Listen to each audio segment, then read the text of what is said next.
এবার একটা কথা বলছি, সব কিছু বললাম, ঠিক আছে, এ তো মুসলমান বাঙালি বাড়ছে, সংখ্যায় বাড়ছে, শতাংশে বাড়ছে অবশ্যই।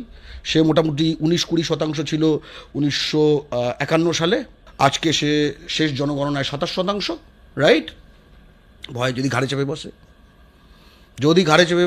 27% কে ভয় পাচ্ছে, 73%। 60-25 আসলে নাম্বারটা, মানে হিন্দু বাঙালি 65, একদম, 25 মুসলমান বাঙালি। ভয় পাচ্ছে যে কী ভয়, যে মুসলমান যদি ঘাড়ে চেপে বসে।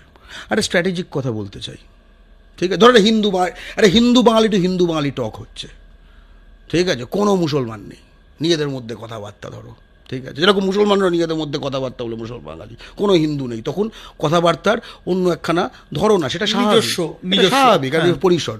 ধরো এই নিজেদের মধ্যে কথার পরিসরটা স্ট্র্যাটেজিক পরিসরে কথা হচ্ছে, কিন্তু এক্ষেত্রে সেটা একটা পডকাস্টের মাধ্যমে বাইরে যাচ্ছে। ধরো এটা একটা হিডেন ক্যামেরা, ঠিক আছে? একটা কথা বলি, আপনাকেও বলছে, এই স্ট্র্যাটেজিক কথাটা আপনার সাথেও হচ্ছে। মুসলমান যদি ঘাড়ে চেপে বসে বাংলায়, পশ্চিমবঙ্গে আর কি, তখন সবসময় অপশান আছে, সব সময় আপনি দিল্লিকে ডাকবেন। দিল্লি যদি ঘাড়ে চেপে বসে, আপনি কাকে ডাকবেন? এই যদি ঘাড়ে চেপে বসে, ধরুন আমার কল্পিত শত্রু যদি মুসলমান হয়, ধরুন আপনার একদম ভয়ঙ্কর সিচুয়েশন, অবশ্য ডাকবেন, দেখা যাবে তখন আমিও রব, তুমিও রবে। কিন্তু বিহার টু হরিয়ানা যদি ঘাড়ে চেপে বসে, তখন তুমি কাকে ডাকবে?